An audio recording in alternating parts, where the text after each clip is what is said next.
ناظرین، یہ آپ 7 کنکریاں دیکھ رہے ہیں حجاج کرام 9 ذی الحجہ یعنی آج جو عرفہ کا دن ہے، عرفہ سے فارغ ہونے کے بعد عرفات سے حجاج کرام مزدلفہ جاتے ہیں اور مزدلفہ جا کر مغرب اور عشاء کی نماز کو ملا کر پڑھنے کے بعد اگلا کام ان کا اس طرح کی 70 کنکریاں جو چنے کے دانے سے بڑی ہو، اس طرح کی 70 کنکریاں وہ وہاں سے لیں گے، اور 10 تاریخ کو صبح میں مزدلفہ میں ٹھہرنے کے بعد پہلا واجب ادا کرنے کے بعد بڑے شیطان کو کنکری مارنی ہے۔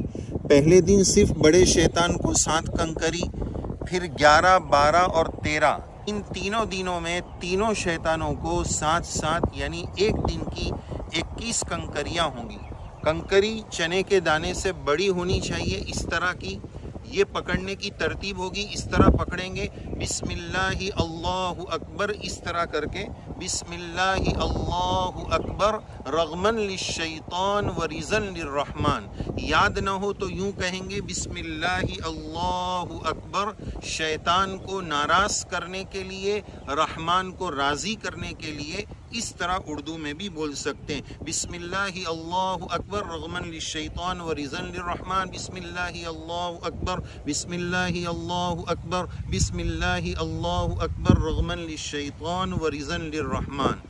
یہ جو کنکری ہے وہ اس حوض کے اندر گرنا ضروری ہے، چاہے وہ پتھر کی باڈی کو نہ لگے تو چل جائے گا، لیکن حوض میں گرنا ضروری ہے۔ اگر پتھر کی باڈی کو لگ کر باہر آ گیا اور اندر حوض میں نہ گرا تو وہ کاؤنٹ نہیں ہوگا۔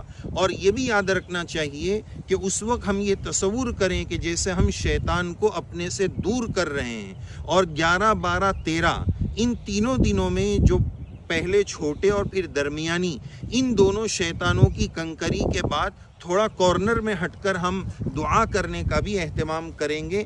بڑے شیطان کی کنکری کے بعد دعا نہیں کرنی ہے۔ اور یہ کنکری حضرت ابراہیم علیہ السلام کا طریقہ ہے۔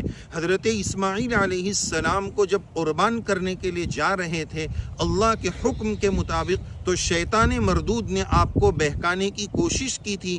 ابراہیم علیہ السلام نے اسی عمل سے اس پر وار کیا تھا۔ بہت سارے حاجی صاحبان کوئی چپل نکال کر مارتا ہے، کوئی بوتل نکال کر مارتا ہے۔ یاد رکھنا چاہیے کہ یہ معمولی سا پتھر اتباع سنت کی نیت سے اگر اسی کو ماریں گے تو یہ بندوق کی گولی کا کام کرے گا اور شیطان مردود کو اس سے تکلیف ہوگی۔ اللہ عز و جل ہم سب کو شیطان مردود سے محفوظ فرمائے، نفس کی مکاریوں سے اللہ تعالی ہم سب کی حفاظت فرمائے۔